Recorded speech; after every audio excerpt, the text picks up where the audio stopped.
Donc, bonjour tout le monde, on va commencer ça aujourd'hui. Donc, merci de vous joindre à nous pour le webinaire d'aujourd'hui. Donc, comment gérer vos actifs par la connectivité, pourquoi gérer les actifs, etc., etc. Donc, on commence ça. Yes, bonjour. Ben, peut-être commencer à se présenter. Donc, Charles. Parfait, je me présente, Charles Tousignan, vice-président des ventes chez Orange Trafic. Donc, je suis très content d'être ici, spécialiste en feu, circulation, STI et projet majeur. Donc, Francis. Good, Francis Morier, dans le fond, votre expert STI et feu de circulation pour vous assister dans tous vos projets à venir. Good. Donc, avant de commencer, on voulait juste faire une petite présentation rapide sur, en fait, c'est quoi Orange Trafic, qu'est-ce qu'on mange en hiver, etc.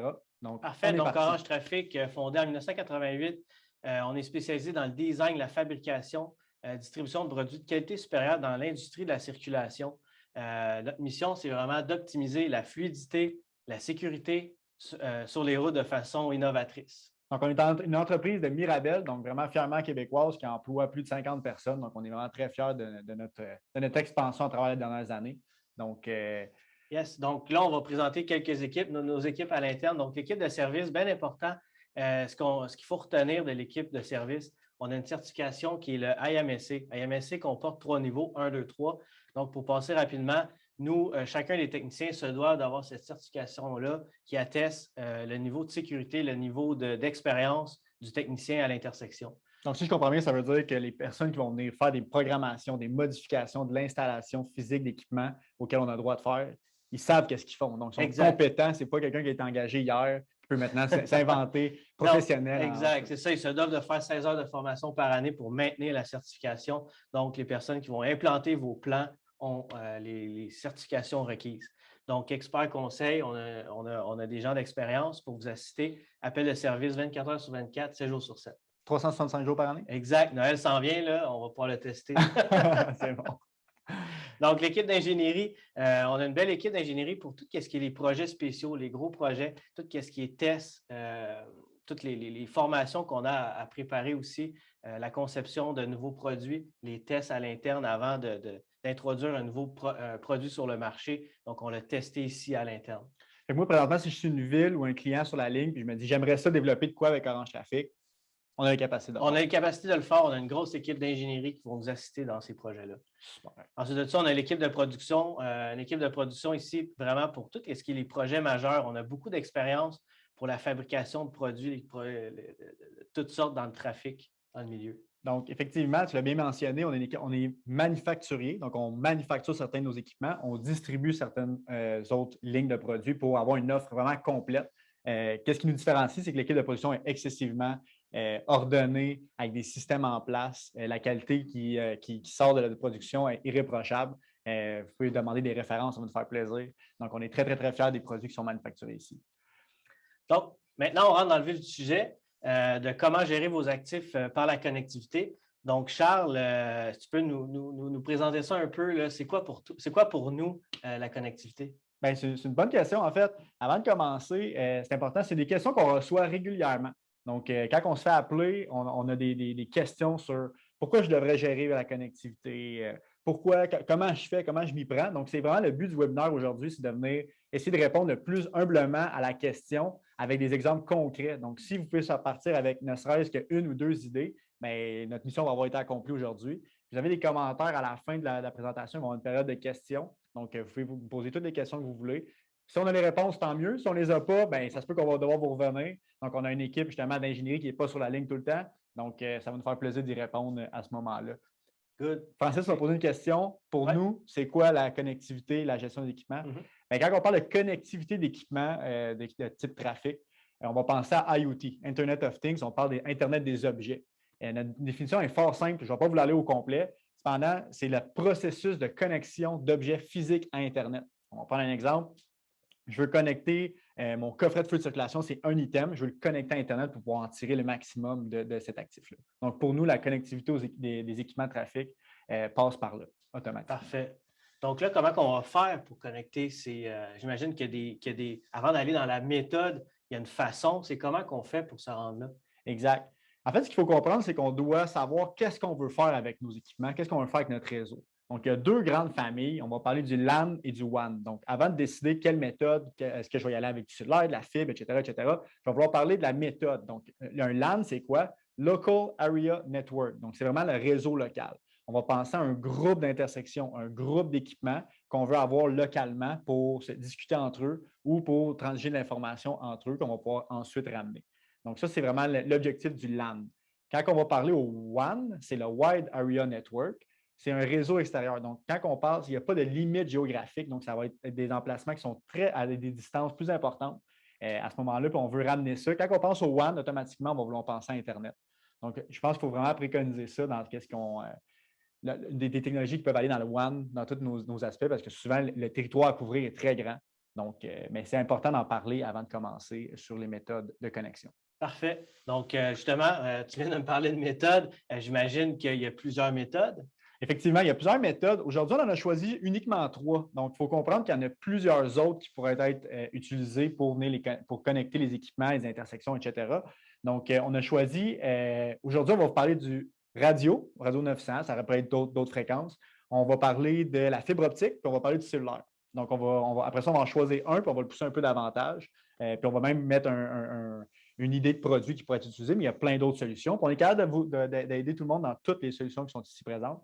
On voulait juste vraiment les mettre avec les avantages, inconvénients ou avantages, désavantages. Il n'y en a pas de meilleurs que d'autres. C'est vraiment dans la sélection. Donc, on a fait un petit outil rapide de la sélection de la méthode qu'on va vouloir utiliser pour pouvoir connecter qu'est-ce qu'on veut accomplir avec la connectivité et la gestion de nos actifs. Donc, si on part rapidement, on voit ici le 900. Donc, le 900, c'est une méthode qui est en LAN. Donc, on va venir connecter avec des antennes radio. Donc, un modem radio, antenne radio qui va venir se connecter entre eux. Il y a plusieurs avantages. La première, c'est quoi? Bien, il n'y a pas de frais récurrents. Je ne dépends aucun autre réseau. Donc, je n'ai pas de réseau cellulaire à dépendre. Donc, c'est quand même relativement facile à installer et à déployer. Cependant, il y a des désavantages. La portée est très faible. Donc, la portée des équipements, c'est plus faible. On parle ici de LAN. Donc, il faut que ce soit des équipements qui sont relativement rapprochés. On doit aussi avoir, quand on parle line of sight, c'est rendu visuel. Il ne faut pas qu'il y ait d'arbres ou d'objets, exemple une bâtisse, entre les équipements pour pouvoir communiquer entre eux. L'autre chose aussi, c'est qu'il faut que l'installation soit quand même adéquate, donc vraiment enlignée une envers l'autre pour être capable d'avoir la bonne donnée. Une dernière chose, un dernier désavantage qu'on a découvert à travers les années, le débit des données, dans le fond, c'est un petit peu plus faible de ce qu'on retrouve. Donc, on ne peut pas aller avec des grosses applications, donc des applications robustes qui doivent avoir un énorme débit de données qui transigent. Donc, c'est une des limitations que le 900 la radio va nous donner. Parfait. Donc, parfait pour la radio, dans le fond. Tu en avais une deuxième, tu m'as parlé de 3. Ta deuxième, c'est quoi? En fait, un qu'on voit énormément, principalement dans les villes très, très urbaines avec beaucoup d'intersections rapprochées ou d'équipements qui sont rapprochés. On va parler de la fibre optique. Donc, la fibre optique, on va le voir souvent dans le LAN et le WAN. On peut l'expandre. Donc, il y a une évolutivité qui serait possible avec ce système-là. La fibre optique, c'est quoi? C'est la transmission de données à travers un fil ou un fil de verre ou de plastique. Donc, c'est des impulsions lumineuses qui vont transiger la donnée. Les avantages, c'est quoi? On va vraiment toutes les passer, ce qui sont plus importantes. Ça offre une connexion de haute qualité. Donc, c'est sécurité. On est capable d'avoir une évolutilité. Excusez-moi du mot, c'est un peu plus difficile à prononcer. Sécurisé. Puis, une fois installé, mise en place, coût inexistant. Donc, on a vraiment un fort débit sans frais récurrents. Cependant, dans les désavantages, c'est sujet à des dommages physiques. Donc, on va penser à une réparation, une excavatrice qui va venir faire une excavation, quelqu'un qui va installer un nouvel équipement, qui va passer un fil, qui va briser la fibre. À ce moment-là, ça brise le réseau en entier. Les coûts d'installation sont très, très, très élevés. Donc, ça prend de la main-d'œuvre spécialisée. Ça prend de l'excavation. Il faut passer des fils physiques. Donc, c'est une des installations en connectivité qui est la plus coûteuse. Donc, c'est pour ça qu'on va dire on ne préconisera pas cette méthode-là quand les équipements sont à forte distance ou c'est des équipements qui sont à faible valeur, exemple, qui sont à faible valeur monétaire qu'on va vouloir venir connecter. Donc, c'est vraiment des intersections rapprochées qu'on va vouloir venir connecter avec cette méthode-là qui est fort utile cependant. Il y a beaucoup de types d'applications qui nécessitent du fibre optique. Parfait. Donc, je comprends bien la fibre optique, c'est coûteux, mais ça a une bonne transmission, dans le fond. Exact. Sans frais récurrents, il faut installer. Exact. Parfait. C'est ça qu'il faut retenir. Donc là, la dernière solution, c'est le cellulaire. Exact. Donc, on a vu une poussée à travers les dernières années, vraiment du cellulaire qui a pris une grosse place à travers, dans le fond, le réseau routier. Donc, le cellulaire, automatiquement, on va penser au WAN, on voit l'image de tout ce qui se transmet à travers le réseau. Donc, les avantages, c'est quoi? Bien, c'est effectivement super rapide à mettre en route. Donc, il n'y a pas d'installations qui sont complexes. C'est facile, il n'y a pas besoin d'avoir de la main-d'œuvre spécialisée. Ça prend de la bande passante faible à élevée. Donc, je n'ai pas besoin de décider est-ce que j'ai trop de bande passante, pas assez. Donc, on est capable de le faire automatiquement. La distance physique entre les équipements, je n'ai pas besoin de me soucier, est-ce que c'est trop loin, peu importe les équipements sont où dans la région, ils vont être automatiquement connectés à Internet via le réseau cellulaire. Cependant, il y a certains désavantages, surtout pour les personnes qui sont sur la ligne présentement. Souvent, les frais récurrents, un petit peu plus de réticence. Donc, on le voit, il y a des frais récurrents.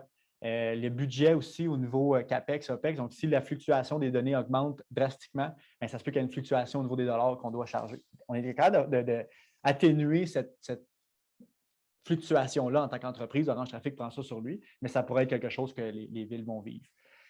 L'autre chose, dernier désavantage qu'on pourrait y retrouver, très, très peu de villes vont le vivre. Cependant, s'il y avait dans des régions éloignées, une couverture cellulaire pas assez haute, pas assez performante. Je ne pense pas que c'est le cas de personnes sur la ligne, mais il se pourrait, exemple, que ça pourrait être un enjeu. Donc, à ce moment-là, on va pouvoir se retourner vers d'autres solutions. Comme on a mentionné tantôt, il y avait d'autres types de solutions. Cependant, il fallait qu'on en choisisse, sinon ça aurait été une présentation juste sur les méthodes de connexion. Oui, je comprends.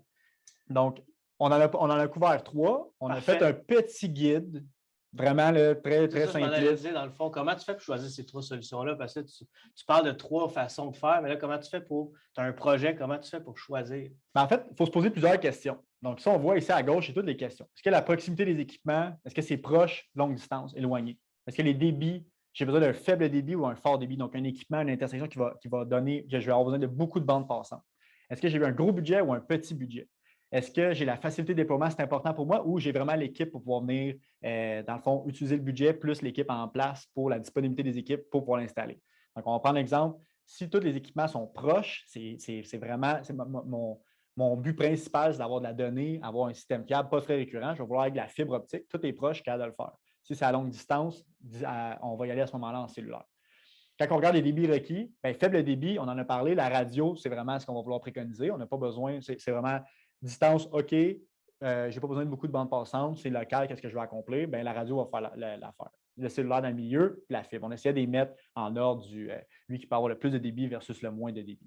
Ensuite, le budget, bien, automatiquement, la radio est un petit peu moins chère, cellulaire, des frais récurrents. Fibre optique, c'est des budgets qui sont assez énormes qu'on va devoir déployer. Facilité de déploiement, bien, automatiquement, le cellulaire est un des plus faciles. On sort de la boîte, on le configure en quelques minutes, donc ça fonctionne automatiquement. La radio doit être installée, câblée, donc on va avoir l'équipement dans le cabinet ou dans l'équipement, ainsi qu'une antenne qui va être dirigée. Puis ensuite, on a la fibre optique qui doit être justement escavée, installée, etc. Donc, le but, c'est de valider ces 4 critères-là, puis selon l'ordre d'importance qu'on a, choisir la bonne technologie. Puis, y en a-t-il une que tu préconises un peu? Sont tous bonnes. Cependant, aujourd'hui, on a décidé d'en choisir une, qui était laquelle, qui était pour pouvoir couvrir le plus de couverture. On a décidé de parler un peu plus de cellulaire. Donc, on va parler de gestion d'actifs via un cellulaire. Pourquoi? Parce que la distance d'équipement est peu importante dans ce cas-ci. Le débit requis va faire bande passante à élever. Donc, je n'ai pas besoin de me penser, est-ce que je vais trop prendre de data de bande passante? Ensuite, le budget, bien, je vais être dans le milieu. Je ne serai pas dans la fibre optique avec des gros budgets. Je ne serai pas dans le beau, bon, pas cher radio. Je vais vraiment être dans le milieu. Donc, je pense que tout le monde peut se payer ce type d'équipement-là. Puis, la facilité de déploiement, bien, c'est le plus facile. Fait que, je veux dire, rendu là, ça faisait un choix logique pour nous d'y aller avec le cellulaire aujourd'hui.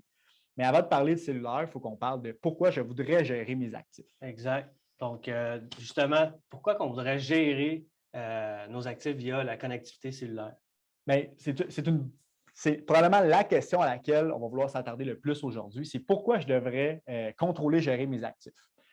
S'il y avait pardonnez-moi l'anglicisme, une slide à retenir, ça serait bel et bien celle-là. Pourquoi? C'est vraiment pourquoi qu'on veut venir gérer les actifs. Inventaire et géolocalisation sont toutes marquées là. On va vous les expliquer un peu plus davantage pour pouvoir vraiment donner une idée et comprendre le pourquoi on porte autant d'attention là-dessus. On va vouloir avoir à ce moment-là un inventaire et une géolocalisation des équipements. Qu'est-ce que ça veut dire? Je veux, moi, en tant que gestionnaire de ville, opérateur de la ville, valider mes équipements sont où? Qu'est-ce qui est sur mon territoire? Ça fait combien d'années que c'est installé? C'est quoi le monitoring de tout ça? Est-ce que ça fonctionne ou pas? On va vouloir accéder à distance. Pourquoi accéder à distance? On va vouloir tirer de l'information et en pousser aussi. Donc, je dois être capable de ne pas avoir à déplacer tout le temps quelqu'un pour valider est-ce que ça fonctionne ou pas, ou attendre des plaintes de citoyens. Donc, je dois pouvoir offrir un service de proactivité en temps réel. Donc, quand on parle d'information en jour, on parle de temps réel. Je veux savoir pas qu'est-ce que mon réseau comporte les 3-4 dernières années. Je veux savoir qu'est-ce que j'ai présentement, donc vraiment de la donnée actuelle. Je veux savoir comment c'est installé, quel type d'équipement, etc. Donc, je veux vraiment avoir l'information en temps réel. Pour nous, ça, c'est tous des points qui, pour nous, sont excessivement importants. On parle d'alerte automatisée. La vie va vite, tout le monde est occupé, la pénurie de main-d'œuvre. On va avoir des outils pour nous aider. Des outils, on parle de quoi? D'alerte automatisée. C'est quoi une alerte automatisée? Un bon exemple, on aurait une zone scolaire avec une zone de vitesse scolaire avec un beacon qui flasherait. Bien, automatiquement, je veux savoir est-ce qu'il est en fonction ou pas. Puis si jamais il tombe en faute, bien, je veux avoir justement l'information qui va me dire hey, attention, les élèves dans ce secteur-là vont être en danger parce qu'il n'y a pas l'atténuation de vitesse des véhicules par le système mis en place. Donc, ça, c'est vraiment pour les alertes automatiques qui viennent ensuite avec la sécurité routière. Tu as des idées pour la sécurité routière?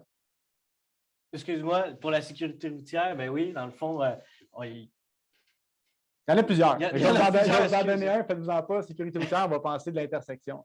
Donc, si une intersection à ce moment-là tombe au flash, tombe au noir, bien, je vais avoir une alerte automatiquement. Je vais pouvoir justement permettre de la sécurité à travers mon réseau complet. Donc, je dois pouvoir monitorer ces informations-là, ces équipements-là, que ce soit intersection ou équipement.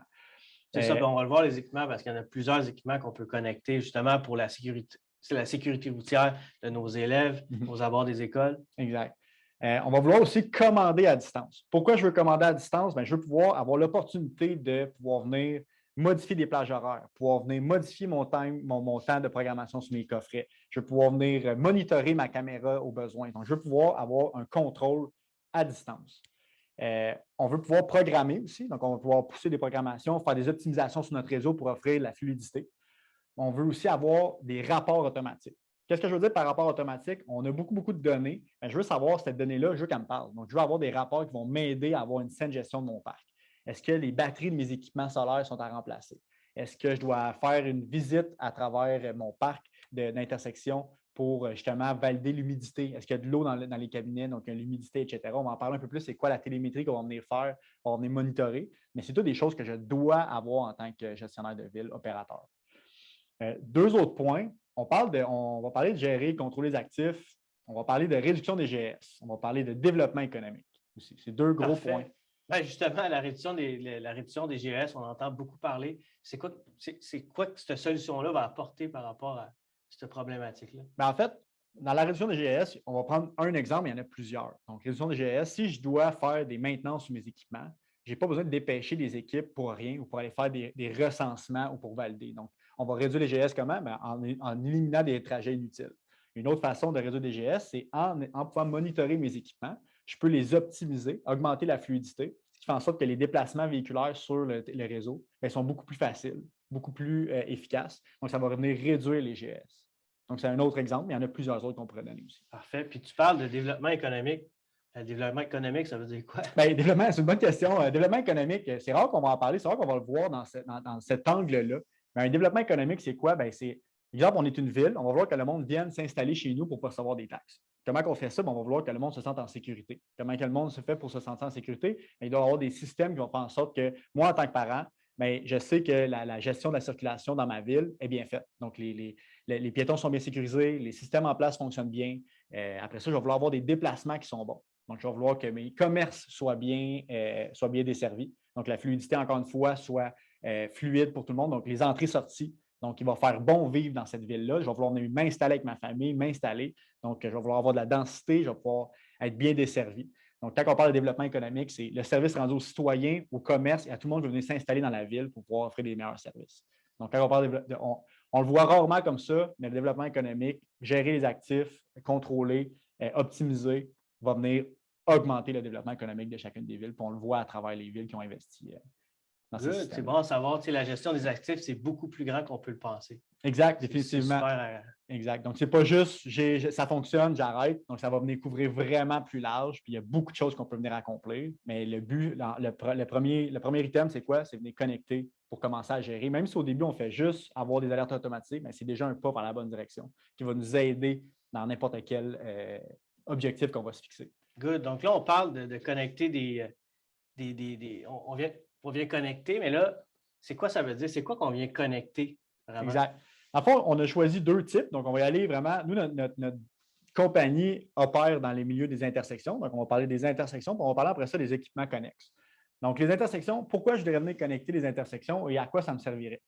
Donc, tout d'abord, avant de parler de tout ça, on va parler de l'approche. Donc, pour pouvoir, on est dans un milieu qui est ultra niché, donc c'est vraiment spécifique à ce qu'on fait. Notre approche, c'est quoi? C'est vraiment matériel. Donc, selon nous, on doit avoir des équipements qui sont dédiés trafic, qui vont venir monitorer la télémétrie, qu'est-ce qu'on a besoin pour bien opérer. Donc, notre approche est fort simple, puis je crois que l'approche va être la même pour tous les gens qui veulent déployer de la connectivité puis gérer les actifs. On doit avoir un matériel dédié à laquelle on va mettre un logiciel qui va pouvoir collecter toutes les données, puis avoir un logiciel centralisé. On ne parle pas d'un gros logiciel centralisé, ici on parle juste un logiciel qui peut venir faire la saine gestion des équipements. Donc, notre approche est fort simple.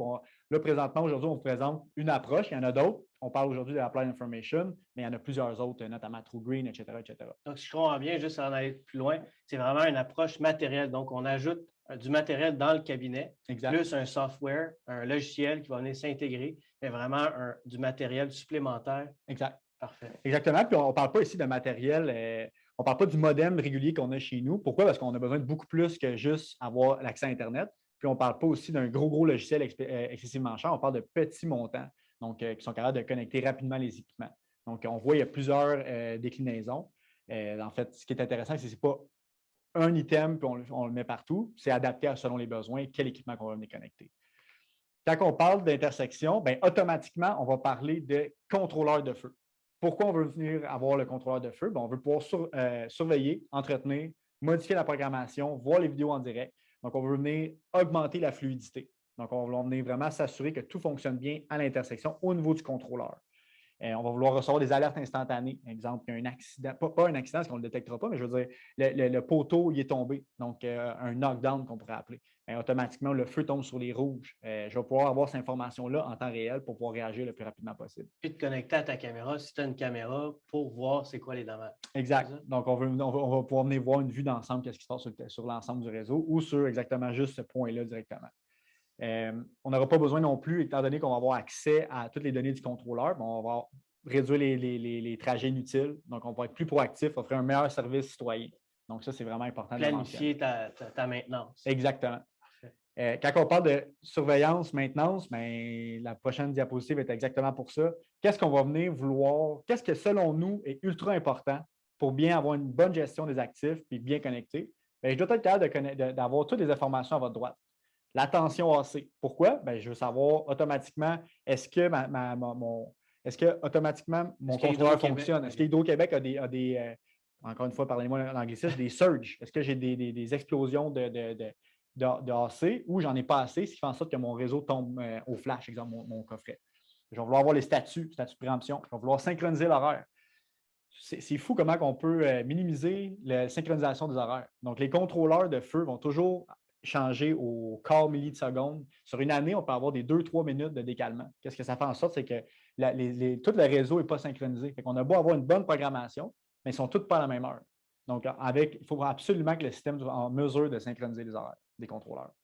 On veut savoir s'il y a des batteries, exemple un UPS, pour maintenir l'intersection à jour. Si jamais ça tombe, Hydro-Québec tombe down, automatiquement, je veux savoir l'état de la batterie. Est-ce qu'elle fonctionne bien? Est-ce que le système est en place? Est-ce que tout fonctionne?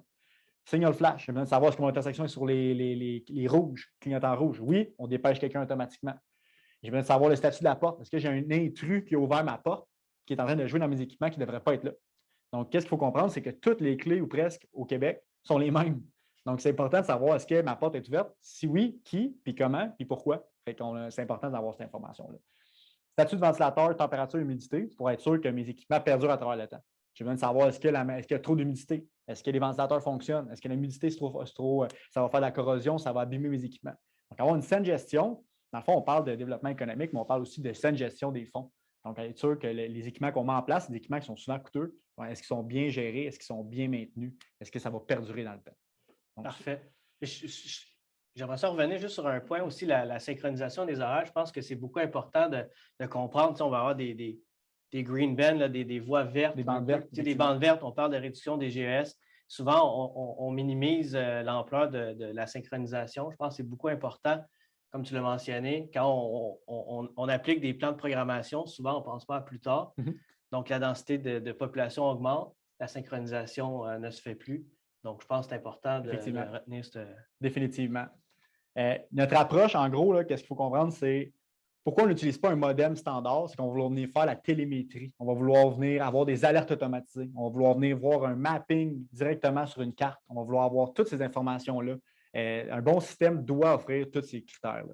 Donc, on voit ici contrôleur de flux de circulation, unité dans le coffret qui va venir monitorer tout ce qui se passe, tous les items qu'on a mentionnés ici. Puis ensuite, on termine avec un logiciel qui va pouvoir intégrer tout ça, donner un beau rendu, donner des alertes, des rapports automatisés pour aider à faire une saine gestion des équipements. Fait que ça, c'est pour une intersection. Exact. Mais là, on parle d'intersection, on parle de connecter plusieurs équipements. Donc, qu'est-ce qu'on peut connecter de plus? Bien, c'est un excellent point. En fait, on parle souvent d'intersection. Cependant, il y a d'autres équipements qu'on peut venir connecter. On en voit un ici. Là, on va parler une limite de vitesse, un wig-wag, un RFB, traverse, etc. Donc, qu'est-ce qu'on va vouloir venir monitorer? C'est tout ce qui est électrique dans notre secteur, donc tout ce qui est déplacement routier, piéton, protection piéton, cycliste, véhiculaire. On a quelques exemples en haut à droite, zone scolaire, contrôleur de flux de circulation, on en a parlé. La préemption, c'est active. Si j'ai un système de préemption, puis on a un petit bonus là-dessus en fin de diapositive, si j'ai un système de préemption qui est en fonction pour donner accès aux pompiers plus rapidement, pour accéder, les pompiers qui sont premiers répondants, pour accéder aux zones en problématique, bien, automatiquement, je veux savoir est-ce que ça fonctionne ou pas. Sécurité piéton, on va parler de traverse, on va parler de wig-wag, on va parler de tout ce qui est des panneaux de limite de vitesse, on va parler de radar feedback qui va indiquer la vitesse et les indicateurs de performance. Bientôt, on va parler de véhicules connectés. Parce que j'ai une infrastructure pour venir connecter des véhicules. En parlant de véhicules, ce que je t'arrête, il y a aussi peut-être les autobus, le TSP qu'on veut venir connecter. Exact. Les autobus ou n'importe quel type d'équipement de la ville pourrait venir être détecté ou avoir de l'information de la télémétrie. Un autobus scolaire, par autobus exemple, scolaire, okay. Autobus de ville, autobus, tous les transports. Parfait. On va le voir directement. Il y a une façon, là, il y a une diapositive qui est en bonus sur la préemption. On va penser préemption, mais on peut penser TSP, on peut penser camion de vidange, on peut penser à n'importe quoi pour donner une priorité selon le niveau d'importance. On va parler aussi conseil de stationnement, commutateur de charge, donc tout ce qui est sur le réseau, qui est électrique, qui touche aux véhicules, déplacement piétons. On veut venir les connecter pour avoir les informations. On veut venir centraliser le plus possible. Pourquoi qu'on ferait ça, rester connecté? Bien, encore une fois, on veut pouvoir surveiller, contrôler les panneaux, modifier les horaires à distance. On va penser à une zone scolaire. Si l'école change les zones scolaires une journée en particulier, bien, on va vouloir venir éteindre le système. Pourquoi? Bien, parce qu'un automobiliste qui passe que c'est toujours allumé, mais automatiquement, il va venir habituer. Donc, on veut pouvoir venir faire des gestions, pas avoir à dépêcher du monde directement sur le chantier pour venir le modifier. On va vouloir venir faire ça à distance, faire des groupes, faire des groupes. Pas d'avoir une plainte d'une école comme quoi que le panneau ne fonctionne pas. Exact. Ça, c'est l'autre point. Si jamais j'ai des alertes de panne, bien, automatiquement, moi, ma mission numéro 1, c'est de protéger les piétons, les usagers vulnérables, piétons cyclistes. Bien, automatiquement, je viens de savoir si les systèmes qui sont mis en place fonctionnent ou pas. Donc, c'est pour ça que c'est excessivement important de rester connecté et de les connecter, d'avoir toute l'information sur ce qui est sur le réseau. On a parlé de réduction de GS. Même principe, on veut venir réduire les déplacements qu'on a à faire. Donc, tout ce qui est en batterie, on va vouloir venir mettre aussi du monitoring, de la télémétrie sur ces équipements-là pour voir les niveaux de batterie. Est-ce que je dois faire des maintenances préventives pour justement offrir on va appeler ça un uptime, donc un niveau de performance élevé. Donc, il faut que ça fonctionne 99 du temps. Donc, c'est ça, c'est l'objectif qu'on se vise toujours. Donc là, tu serais capable de voir si ta batterie est en fin de vie, mettons. Si la batterie est en fin de vie, si la lentille est en fin de vie, ça doit être remplacé. Je peux planifier mes déplacements, donc venir mettre un groupe en une journée, commander mes équipements à temps, avoir justement tous les équipements qui fonctionnent le plus souvent possible. Puis, tu sais, je pense que de plus en plus, les traverses scolaires, les traverses piétonnes vont être solaires. Donc, c'est important de monitorer. Au Québec, on le sait, les temps de luminosité, ils réduisent dans l'hiver. Donc, c'est bien important d'avoir un monitoring, un aperçu de son système solaire, je pense. Exact.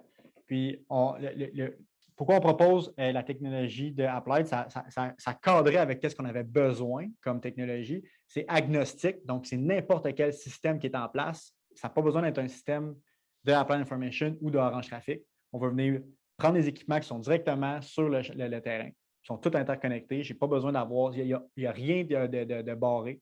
Ce qu'on veut, c'est juste de connecter le plus d'équipements possible, peu importe quelle compagnie, Tu parles d'intégration. Exact. N'importe quoi qui est électrique, qui a besoin d'être connecté, on peut le faire avec ce système-là. C'est agnostique, donc on n'a pas besoin d'avoir des marques spécifiques, on n'a pas besoin d'avoir des manufacturiers spécifiques.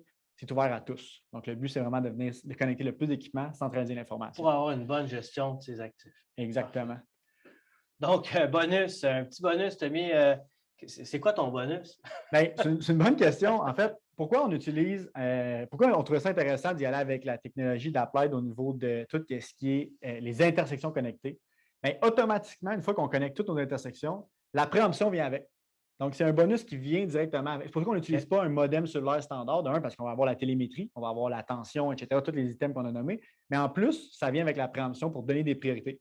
Là, ici, on va regarder les véhicules d'urgence, mais on peut penser, tantôt, tu parlais autobus. Donc, j'ai juste à installer un système dans l'autobus, donner un niveau de priorité un petit peu plus faible que le véhicule d'urgence. Puis, je peux donner des accès comme ça aux intersections des priorités selon les besoins.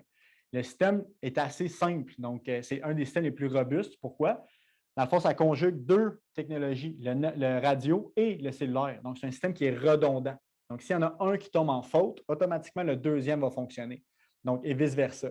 Il y a aussi un point GPS, donc je suis capable de savoir tous les déplacements de mes véhicules sur le réseau. Je peux voir leurs habitudes, je peux voir le temps que ça leur a pris de faire leur trajet. Je peux avoir un paquet d'informations. Donc, on voit ici beaucoup de véhicules d'urgence, pompiers, préemption.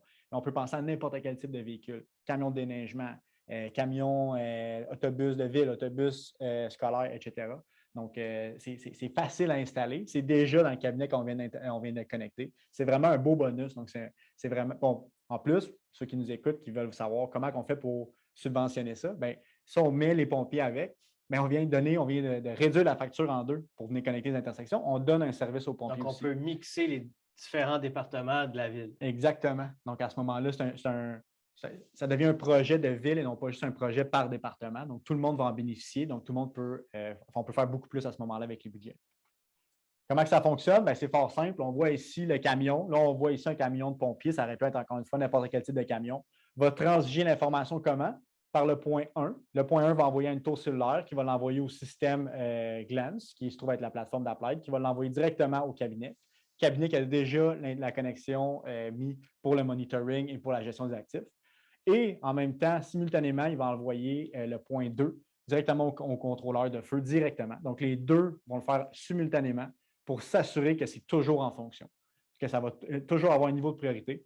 Ce système-là a fait beaucoup de chemin. Pourquoi? Parce que sa fiabilité est énorme. Puis il n'y a pas de limitation en termes de, si jamais, je donne un exemple, il y a un building, je dois aller à droite, je veux donner de la priorité sur deux autres intersections pour vider la voie. Donc, c'est un système qui a fait ses preuves. On en a installé plus de 500 jusqu'à présent. Donc, c'est un système qui est fort utile. Ça vient avec les intersections connectées et la gestion des actifs. Donc, c'est un super beau bonus pour tout le monde qui était sur la ligne aujourd'hui. Maintenant, qu'est-ce qu'on en retient de tout ça? On ne va pas repasser à travers tous les points, mais en fait, ce qu'on voulait que les gens retiennent de cette présentation-là, pourquoi? Pourquoi devrais-je connecter mes équipements? Pourquoi je devrais les gérer? On a toutes les informations qui sont là. Comment? Cellulaire, fibre, radio. Puis après ça, quoi d'autre? Quand je pense en range trafic et à mes gestions des actifs, l'utilisation de mes biens, qu'est-ce que je dois penser d'autre? Bien, on va avoir plusieurs sujets qui vont venir. La détection non intrusive, on a parlé de LIDAR, le dernier webinaire, radar, caméra. C'est utile pour faire de la gestion des actifs, encore une fois. Quel type de bouton devrais-je utiliser? C'est toutes des questions que vous pouvez nous poser. On est là pour ça, on est là pour répondre à vos besoins. Est-ce qu'un technicien en feu de circulation doit avoir une formation reconnue? Ça, c'est une autre question qu'on se fait poser régulièrement. On va faire une présentation là-dessus. Est-ce qu'on devrait avoir des formations? La réponse, on le sait automatiquement, c'est oui. On en a parlé un peu. Il faut retenir la certification AMSC. Je pense que c'est important de la retenir. Exact, définitivement. Puis, on parle aussi de la nouvelle norme ATC. Est-ce qu'un cabinet ATC, c'est bon? C'est justement le prochain webinaire qu'on va donner. Ça va être sur la nouvelle norme ATC et le cabinet ATC. Donc, qu'est-ce que c'est un cabinet ATC et comment je peux en bénéficier et pourquoi j'installerai ça dans ma ville? Donc, ça va être le prochain webinaire qu'on va donner. Je m'abuse, je crois que c'est en février.